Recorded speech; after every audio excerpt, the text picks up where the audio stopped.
Hello everyone, welcome back to my YouTube channel. आज ये जो है आपका तीसरा प्रैक्टिस सेट है मदर टेरेसा बैच जो आपका चल रहा है, उसमें ये आपका तीसरा क्लास है। और इस क्लास को आप लोग बहुत ज़्यादा प्यार दीजिए और अच्छे से देखिए, क्योंकि ऐसे ही प्रश्न आपकी परीक्षा में पूछे जाने वाले हैं। तो प्रश्न को देखते हैं। प्रश्न है निम्नलिखित में से कौन सा घर आधारित प्रसवोत्तर देखभाल के लिए अनुशंसित अभ्यास नहीं है। ए है आपका मौखिक पोलियो वैक्सीन का घरेलू प्रशासन, बी है आपका नवजात पीलिया का आकलन, और सी है आपका दैनिक पेरिनियल स्वच्छता, और डी है आपका नियमित एपीसी ओटामी निरीक्षण। तो आपका जो राइट आंसर बनेगा वह बनेगा आपका आंसर नंबर ए, मौखिक पोलियो वैक्सीन का घरेलू प्रशासन। अगला प्रश्न है आपका शिशु की बढ़ती पोषण और विकास संबंधी आवश्यकताओं को पूरा करने के लिए किस उम्र में आहार में ठोस पदार्थ शामिल करना चाहिए। ए है लगभग 6 महीने, बी है लगभग 12 महीने, सी है लगभग 15 महीने, और डी है लगभग 2 महीने। तो इसका राइट आंसर क्या बनेगा? तो इसका जो सही उत्तर होगा वह होगा आपका ऑप्शन नंबर ए, लगभग 6 महीने पहले। अगला प्रश्न है इम्यूनोग्लोबिन, जिसे एंटीबॉडी भी कहा जाता है, निम्नलिखित में से किसके द्वारा निर्मित होते हैं। ए है मस्तूल कोशिकाएं, और बी है आपका टी लिम्फोसाइट्स, सी है प्लेटलेट्स, और डी है बी लिम्फोसाइट्स। तो आपका जो राइट आंसर बनेगा वह बनेगा ऑप्शन डी, बी लिम्फोसाइट्स। अगले प्रश्न की तरफ बढ़ते हैं। यदि हम लोग अगले प्रश्न की तरफ बढ़ते हैं तो आपका जो अगला प्रश्न है प्रश्न नंबर 1 है 5 निर्धारित गृह दौरों के लिए HIV श्रेणी के प्रत्येक बच्चे के लिए आवश्यक कार्यकर्ताओं को कितनी प्रोत्साहन राशि का भुगतान किया जा रहा है। तो इसका जो राइट आंसर है वह होगा ऑप्शन सी, 250 रुपये। अगला प्रश्न है कपड़ों की स्वच्छता के बारे में निम्नलिखित में से कौन सा सत्य है। पहला है शरीर की जूं और लीक को नष्ट करने में मदद के लिए घुले हुए कपड़ों को इस्त्री किया जाना चाहिए। दूसरा है आंतरिक बियर के लिए बदलने की आवृत्ति सप्ताह में 3 बार करने की सलाह दी जाती है। तीसरा बाहरी कपड़ों के लिए कपड़े बदलने की आवृत्ति प्रति सप्ताह 12 बार रखने की सलाह दी जाती है। तो इसका राइट आंसर क्या होगा? ए है केवल 1 एवं 3, बी है 1, 2 और 3, सी है केवल 2, और डी है केवल 1 और 2। तो इसका जो राइट आंसर होगा वह होगा आपका ऑप्शन ए, 1 एवं 3। अगले प्रश्न की तरफ यदि हम बढ़ते हैं तो आपका प्रश्न है सामुदायिक स्वास्थ्य टीमों में व्यावसायिक चिकित्सक मुख्य रूप से व्यक्तियों की मदद करते हैं। ए है पुरानी चिकित्सीय स्थितियों का इलाज करके, बी है आपका दवाएं लिखकर और प्रशासित करके, सी है दैनिक गतिविधियों को करने की उनकी क्षमता में सुधार करके, डी है केवल व्यावसायिक चोटों से उबर के। तो इसका राइट आंसर क्या बनेगा? तो इसका जो राइट आंसर बनेगा वह बनेगा आपका ऑप्शन सी, दैनिक गतिविधियों को करने की उनकी क्षमता में सुधार करके। अगले प्रश्न की तरफ यदि हम बढ़ते हैं तो आपका अगला प्रश्न है स्वास्थ्य देखभाल प्रबंधन में साक्ष्य आधारित अभ्यास महत्वपूर्ण है क्योंकि यह ए है सर्वोत्तम उपलब्ध शोध जानकारी के साथ नैदानिक अनुभव को एकीकृत करता है, बी है पूरी तरह से ऐतिहासिक प्रथाओं पर निर्भर करता है, सी है नैदानिक निर्णय लेने में वर्तमान अनुसंधान के उपयोग को प्रोत्साहित करता है, और डी है आपका केवल नर्सों पर लागू होता है, डॉक्टरों पर नहीं। तो इसका जो राइट आंसर बनेगा वह बनेगा आपका बिल्कुल ए, सर्वोत्तम उपलब्ध शोध जानकारी के साथ नैदानिक अनुभव को एकीकृत करता है। अगले प्रश्न की तरफ यदि हम बढ़ें तो आपका अगला प्रश्न है हार्ट टब रैश एक त्वचा संक्रमण है जो बैक्टीरिया के कारण होता है। ए है लिस्टेरिया, बी है सीडोमोनास एरिगिनोसा, सी है एलेप्सियला, डी है सल्फोबैसियल्स थर्मोसिफिल्डोसिक्सडेंस। तो इसका जो राइट आंसर बनेगा वह बनेगा आपका option number B, Pseudomonas aeruginosa. अगला प्रश्न है आपका, प्रसव के दौरान माइकोनियम रंजिश एमनियोटिक द्रव की उपस्थिति निम्नलिखित में से किसमें सबसे अधिक चिंताजनक है? ए है बहुभ्रूण गर्भधारण, बी है अपरिपक्व प्रसूति, सी है ब्रीच प्रेजेंटेशन, डी है पोस्ट टर्म गर्भधारण। तो राइट आंसर क्या बनेगा इसका? तो राइट आंसर की यदि हम बात करें तो इसका जो राइट आंसर बनेगा वह बनेगा option number D, post term गर्भधारण इसका राइट आंसर होगा। अगले प्रश्न की तरफ यदि हम बढ़ते हैं तो आपका अगला प्रश्न है, प्रसव पूर्ण जांच के दौरान सेकेंड विजिट के बीच निर्धारित की जानी चाहिए। ए है 4 से 6 महीने, बी है 1 से 2 महीने, सी है 9 महीने, डी है 8 महीने। तो इसका जो राइट आंसर बनेगा वह बनेगा आपका ऑप्शन नंबर ए, 4 से 6 महीने इसका सही उत्तर होगा। अगले प्रश्न की तरफ यदि हम बढ़ें तो आपका अगला प्रश्न है, HIV के तहत आशा अलग अलग महीनों में 5 घरेलू दौरे के लिए प्रोत्साहन प्रदान करती है। निम्नलिखित में से कौन सा उनमें से एक नहीं है? ए है 6वां, बी है 12वां, सी है 9वां, डी है 16वां। तो आपका राइट आंसर जो बनेगा वह बनेगा 16वां। अगला प्रश्न है आपका, अगले प्रश्न की यदि आपसे बात करें तो आपका अगला प्रश्न है, 4 से 8 वर्ष की आयु के बच्चों के लिए अनुशंसित दैनिक फाइबर सेवन क्या है? ए है 25 ग्राम, बी है 10 ग्राम, सी है 15 ग्राम और डी है 30 ग्राम। तो इसका जो राइट आंसर है आप देख पा रहे होंगे 25 ग्राम इसका राइट आंसर बनेगा। अगला प्रश्न है आपका प्रश्न नंबर 14 है, अंडे के प्रति एनाफिलेक्टिक प्रतिक्रिया के इतिहास वाले रोगी के लिए कौन सी टीका सावधानी के साथ लगाया जाना चाहिए? ए है इन्फ्लुएंजा, बी है हेपेटाइटिस ए, सी है MMR, सी है HPV। तो इसका जो राइट आंसर बनेगा वह बनेगा आपका ऑप्शन नंबर ए इसका राइट आंसर होगा, इन्फ्लुएंजा। प्रश्न नंबर 15 की यदि बात करें तो प्रश्न नंबर 15 है आपका, सक्रिय हेपेटाइटिस सी संक्रमण के लिए अनुशंसित नैदानिक परीक्षण कौन सा है? ए है लीवर फंक्शन परीक्षण, बी है HIV RNA PCR परीक्षण, सी है एंटीजन HCV एंटीबॉडी परीक्षण, डी है लीवर का अल्ट्रासाउंड। तो इसका जो राइट आंसर बनेगा वह बनेगा आपका answer option B, HCV RNA PCR परीक्षण, ये आपका राइट आंसर होगा। प्रश्न नंबर यदि हम 16 की बात करें तो प्रश्न नंबर 16 है आपका, निम्नलिखित में से किस स्थिति वाले नवजात शिशुओं में निरंतर सकारात्मक वायुमार्ग दबाव का संकेत दिया जाता है? ए है समय पूर्वता का एपनिया, बी है मैकोनिया एस्पिरेशन सिंड्रोम, सी है रेस्पिरेटरी डिस्ट्रेस सिंड्रोम, डी है जन्मजात हृदय रोग। तो आपका राइट आंसर जो बनेगा वह बनेगा आपका option number C, respiratory distress syndrome, ये आपका राइट आंसर होगा। प्रश्न नंबर 17 की यदि हम बात करें तो वह है, दवा प्रशासन के मौखिक मार्ग की एक प्रमुख सीमा क्या है?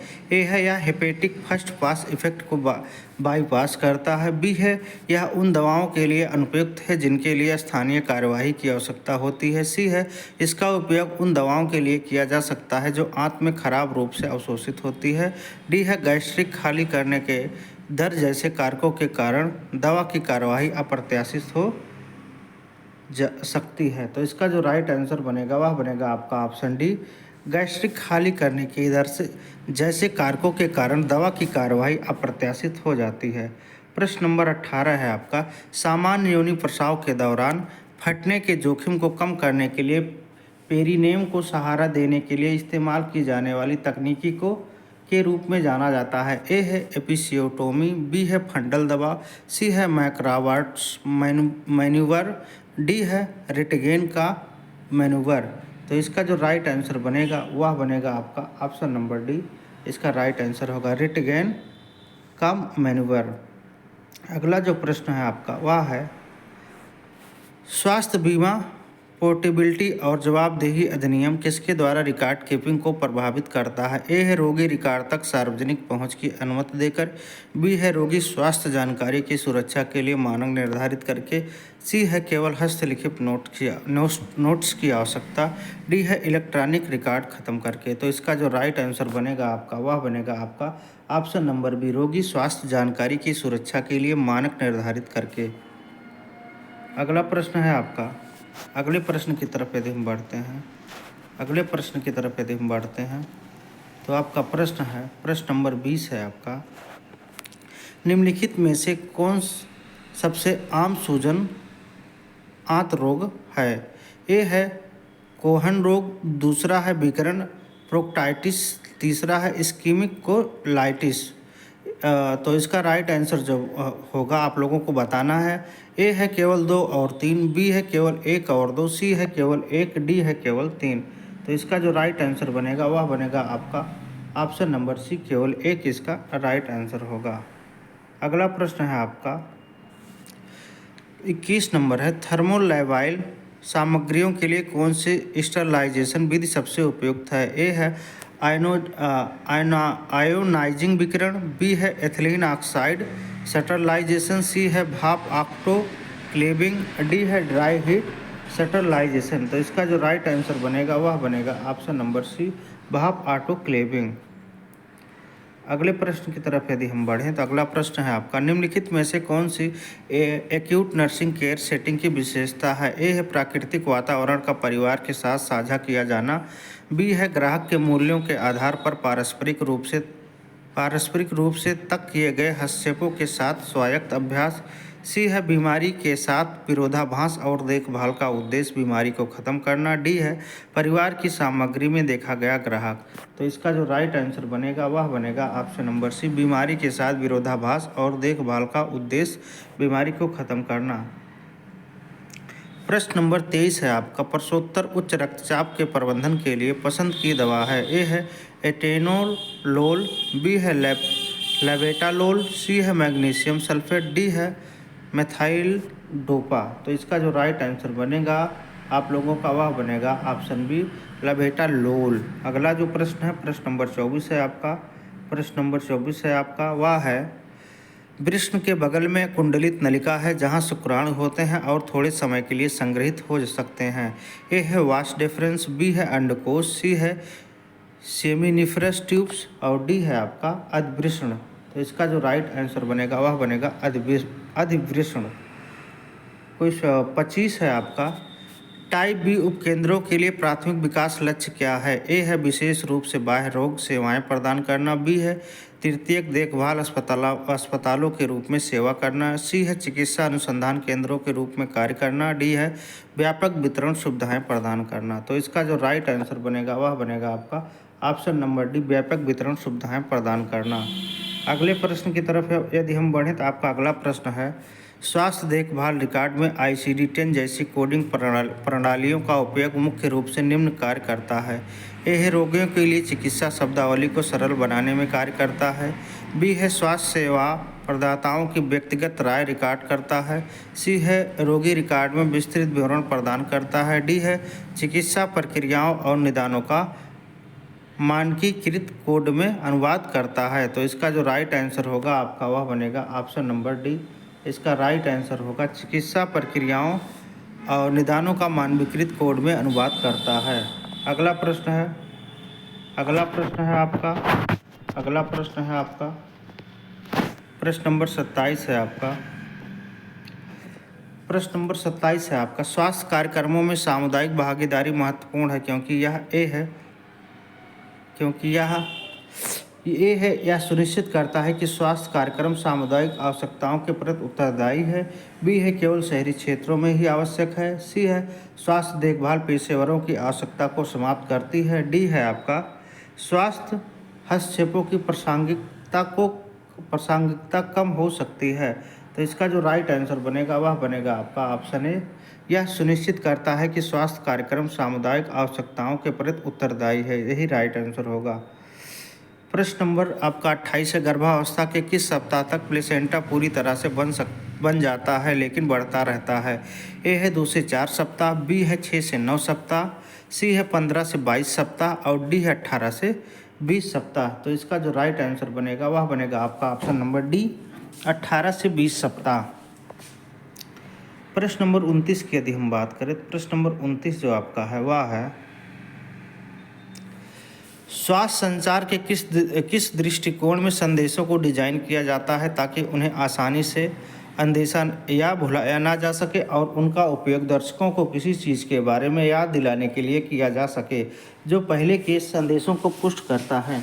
तो इसका जो राइट आंसर बनेगा वह बनेगा आपका, बताना है आप लोगों को, प्रेरक संचार। ए है आपका प्रेरक संचार, बी है आपका सूचनात्मक संचार, सी है प्रोमोटिंग संचार, डी है शिक्षाप्रद संचार। तो इसका राइट आंसर बनेगा आपका, इसका जो राइट आंसर बनेगा ऑप्शन सी बनेगा, प्रोमोटिंग संचार। प्रश्न नंबर 30 की यदि हम बात करें तो प्रश्न नंबर 30 है आपका डॉट काउंसलिंग को उपचारात्मक या समायोजनात्मक परामर्श भी कहा जाता है, जिसका अर्थ है कि किसी गलती या अवांछनीय व्यवहार को सुधारना। ए है क्राइसिस काउंसलिंग, बी है सुविधाजनक काउंसलिंग, सी है व्यवसायिक एवं प्लेसमेंट काउंसलिंग, डी है विकासात्मक काउंसलिंग। तो इसका जो राइट आंसर बनेगा आप लोगों का वह बनेगा ऑप्शन नंबर बी, सुविधाजनक काउंसलिंग।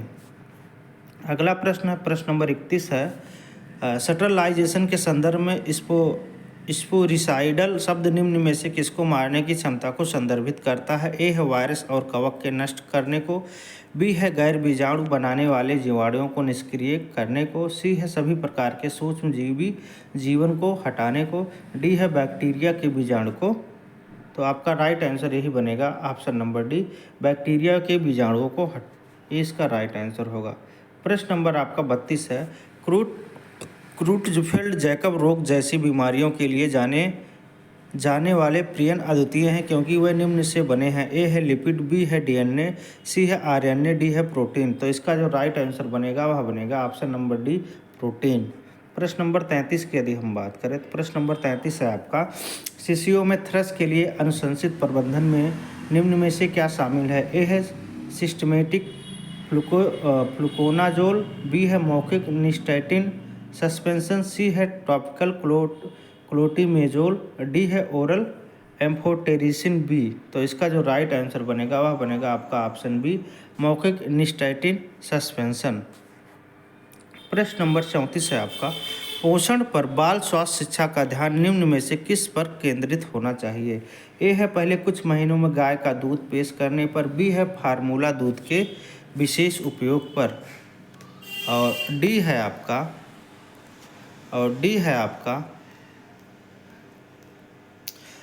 और सी है आपका वृद्धि और विकास के लिए संतुलित आहार के लाभ पर, डी है तरल पदार्थ का सेवन प्रतिबंधित करने पर। तो इसका राइट आंसर होगा आपका सी, वृद्धि और विकास के लिए संतुलित आहार के लाभ पर। अगला प्रश्न है आपका प्रश्न नंबर 35 है निम्नलिखित में से किसको रोकने के लिए इम्यून ग्लोब्यूलिन को RH नेगेटिव माताओं को प्रसवोत्तर रोकथाम के लिए दिया जाता है। ए है फ्यूचर मिक्सकैरेज, बी है मैटरनल थ्रोम्बोसाइटोपेनिया, सी है नवजात शिशु का हेमोलिटिक रोग, डी है मैटरनल एनीमिया। तो राइट आंसर जो बनेगा इसका वह बनेगा आपका ऑप्शन नंबर सी, नवजात शिशु का हेमोलिटिक रोग। और 36 की बात करें यदि हम, 36 नंबर है आपका अंतर्गर्भीय विकास प्रतिबंध का संदेह तब होता है जब भ्रूण का आकार होता है। ए है गर्भकालीन आयु के लिए 10वें प्रतिशतक से नीचे, बी है गर्भकालीन आयु के लिए 5वें प्रतिशतक से नीचे, सी है गर्भकालीन आयु के लिए 15वें प्रतिशतक से नीचे, डी है गर्भकालीन आयु के लिए 20वें प्रतिशतक से नीचे। तो इसका राइट आंसर जो बनेगा वह बनेगा आपका ऑप्शन ए, गर्भकालीन आयु के लिए 10वें प्रतिशतक से नीचे। प्रश्न नंबर 37 है आपका गर्भवती महिला में गंभीर एनीमिया होने पर निम्नलिखित में से कौन सी कार्यवाही की जाती है। पहला है महिला को IFA गोलियों की दोहरी खुराक देना शुरू करना, दूसरा है दूसरी तिमाही से ही एल्बेंडाजोल देना शुरू करना, और तीसरा है उसे RU में डिलीवरी के लिए सलाह देना। यदि BP 160 से ज़्यादा है तो निफेडिफिन लेना शुरू करना। तो आपका ये कूट वाला प्रश्न है, आपको बताना है राइट आंसर। पहला है 1, 2, 3 एवं 4, और बी है 2 एवं 4, सी है केवल 1, 3 एवं 4, और डी है केवल 1, 2 एवं 3। तो राइट आंसर जो बनेगा इसका वह बनेगा आपका केवल 1, 2 एवं 3 राइट आंसर होगा। प्रश्न नंबर 38 है, निम्नलिखित में से किसका उपयोग एथलीट फुट के उपचार के लिए नहीं किया जाता है? ए है क्लोरोटिमेजोल, बी है एस्टामिनोफेन, सी है इकोनाजोल और डी है आपका टर्बिनाफाइन। तो राइट आंसर जो बनेगा वह बनेगा आपका ऑप्शन नंबर बी, एस्टामिनोफोन आपका राइट आंसर होगा। अब बात करते हैं प्रश्न नंबर 39 की। प्रश्न नंबर 39 है आपका, रजोनिवृत्त का एक सामान्य लक्षण जिसके प्रबंधन की आवश्यकता हो सकती है। ए है गर्भावस्था जन्य मधुमेह, बी है कैंसर, सी है मेनोरेजिया और डी है हार्ट फ्लैशेज। तो आपका जो राइट आंसर बनेगा वह बनेगा आपका option number D, right answer होगा हार्ट फ्लैशेज। प्रश्न नंबर आपका 40 है, निम्नलिखित में से कौन सा पोषण शिक्षा के लिए लाभार्थियों के माध्यमिक समूह में शामिल नहीं है? ए है सामाजिक कार्यकर्ता, बी है स्वास्थ्यकर्मी, सी है बच्चों के पिता, डी है माध्यमिक विद्यालय में शिक्षक। तो इसका जो राइट आंसर बनेगा वह बनेगा ऑप्शन नंबर सी, बच्चों के पिता। प्रश्न नंबर 41 है, नेफ्रोटिक सिंड्रोम की एक प्रमुख विशेषता है। नेफ्रोटिक सिंड्रोम की एक प्रमुख विशेषता है। ए है हाइपरकलेमिया, बी है हाइपरटेंशन, सी है हेमटूरिया और डी है प्रोटीन्यूरिया। तो आपका जो राइट आंसर बनेगा वह बनेगा आपका राइट आंसर जो बनेगा आपका वह बनेगा आपका ऑप्शन नंबर डी, प्रोटीन्यूरिया। अगले प्रश्न की तरफ यदि हम चलें तो अगला प्रश्न है आपका प्रश्न नंबर 42 है आपका, ऑलिगोहाइड्रामिनोस की उपस्थित निम्न जोखिम के कारण रेफरल के लिए एक महत्वपूर्ण कारक है। ए है गर्भावस्था जन्य मधुमेह, बी है मात्र उच्च रक्तचाप, सी है भ्रूण वृद्धि प्रतिबंध, डी है अपरिपक्व प्रसूति। तो इसका जो राइट आंसर होगा वह होगा ऑप्शन सी, भ्रूण वृद्धि प्रतिबंध इसका बिल्कुल सही उत्तर होगा। अगला जो प्रश्न है प्रश्न नंबर 43 है आपका, बालों की खराब स्वच्छता निम्नलिखित में से किसका कारण बन सकती है? पहला है पोडोकोनियोसिस, दूसरा है पेडिकुलस ह्यूमनस कैपिटिस और तीसरा है टीनिया कैपिटिस। तो इसका जो है आपको राइट आंसर बताना। ऑप्शन ए है केवल 2 एवं 3, ऑप्शन बी है केवल 1, ऑप्शन सी है 1, 2 एवं 3, ऑप्शन डी है केवल 1 एवं 2। तो राइट आंसर जो बनेगा इसका यह बनेगा आपका ऑप्शन है केवल 2 एवं 3। प्रश्न नंबर 44 है, प्रसवोत्तर थायराइडिक्स की घटना सबसे अधिक पाई जाती है। ए है प्रसव के 1 से 4 महीने के बाद, बी है प्रसव के पहले महीने के भीतर, सी है प्रसव के 6 महीने के बाद, डी है प्रसव के तुरंत बाद। तो राइट आंसर जो बनेगा इसका वह बनेगा आपका ऑप्शन ए, प्रसव के 1 से 4 महीने के बाद। प्रश्न नंबर 45 है आपका, जटिल त्वचा फोड़े वाले बाल रोगियों में पसंद का उपचार निम्न में से क्या है? ए है ओरल एंटीहिस्टामाइंस, बी है इंसेंस और ड्रेनेज और सी है आपका टॉपिकल स्टेरॉइड, डी है सिस्टमेटिक एंटी फंगल थेरेपी। तो राइट आंसर जो बनेगा इसका वह बनेगा आपका ऑप्शन बी, इंसेंस और ड्रेनेज, ये आपका राइट आंसर होगा। प्रश्न नंबर 46 है आपका, किस उम्र में एक बच्चे से दोस्ती विकसित करने और दूसरे के प्रति चिंता दिखाने की उम्मीद की जाती है? ए है 3 वर्ष, बी है 6 वर्ष, सी है 5 वर्ष और डी है आपका 4 वर्ष। तो राइट आंसर आपका बनेगा ऑप्शन नंबर डी, 4 वर्ष। अगला प्रश्न है प्रश्न नंबर 47 की बात करें। प्रश्न नंबर 47 है आपका, स्वास्थ्य सेवा में स्टॉक इंडेंट का प्राथमिक लक्ष्य क्या है? ए है दस्तावेज और आवश्यक विशिष्ट आपूर्तियों का अनुरोध करना, बी है अनावश्यक वस्तुओं की खरीद का अनुरोध करना, सी है आवश्यक भंडारण स्थान बढ़ाना, डी है आपूर्ति श्रृंखला संचालन की दक्षता कम करना। तो राइट आंसर जो है इसका होगा वह होगा ऑप्शन नंबर ए, दस्तावेज और आवश्यक विशिष्ट आपूर्तियों का अनुरोध करना। 48 नंबर है, निम्नलिखित में से कौन सा भारत में उपयोग की जाने वाली स्पेसिंग विधियों का उदाहरण नहीं है? ए है सेंट क्रोमैन, बी है IUCD 380 ए और CUIUCD 375, सी है मिनी लैब, डी है इंजेक्टेबल गर्भ निरोधक MPA। तो इसका जो राइट आंसर बनेगा वह बनेगा आपका option number C, mini lab इसका राइट आंसर होगा।